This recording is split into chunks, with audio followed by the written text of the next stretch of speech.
আজকে এই স্বাধীনতা যাদের মাধ্যমে আমরা পেয়েছি, যে ভাইরা জীবন দিয়েছে, এই ভাইদের হত্যার বিচার আমরা এখনো করতে দেখি নাই।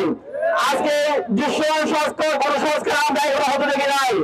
আইন উপদেষ্টাকে বলবো, আমাদেরকে কোথাও ভুল জুড়ি না শুনিয়ে আইন মন্ত্রণালয়ের মাধ্যমে খুনের বিচার নিশ্চিত করুন। অন্যথায় বাংলাদেশ ইসলামী ছাত্র শিবির কঠোর কর্মসূচির মাধ্যমে মাঠে থাকতে বাধ্য হবে। সম্মানিত ভাইরা, বাংলাদেশের ইতিহাসে জোড়া শুধুমাত্র একটি নাম নয়, বাংলাদেশের ইতিহাসে জোড়াই একটি অপরিণত আন্দোলনের নাম। এই আন্দোলনের মাধ্যমে বাংলাদেশের ছাত্র জনতা, বাংলাদেশের তাওহীদ জনতা ফ্যাসিবাদী আওয়ামী লীগকে বাংলাদেশ থেকে বিতাড়িত করে এই বাংলায় নতুনভাবে স্বাধীনতা অর্জন করেছে।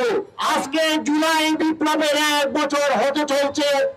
যে রক্তের উপর দাঁড়িয়ে, শহীদের মিছিলের উপর দাঁড়িয়ে আজকে যে সরকার ক্ষমতায় আছে, কিন্তু গত 1 বছরে সেই বিপ্লবের কোন দাবি বাস্তবায়ন করা হয় নাই।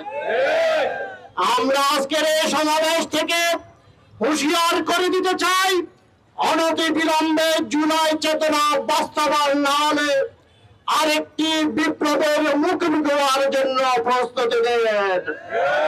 এই দেশের ছাত্র জনতা কোন সংস্কার ছাড়া, বৈষম্য দূর করা ছাড়া এই দেশের ছাত্র জনতা কোন ইলেকশন মেনে নেবে না।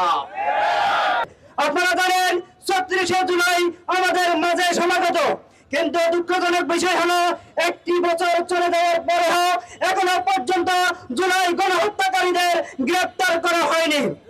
গ্রেপ্তার তো করা হয়নি, তাদের বিচারের কোনো বন্দোবস্ত পর্যন্ত এখনো পর্যন্ত আমরা দেখতে পাচ্ছি না।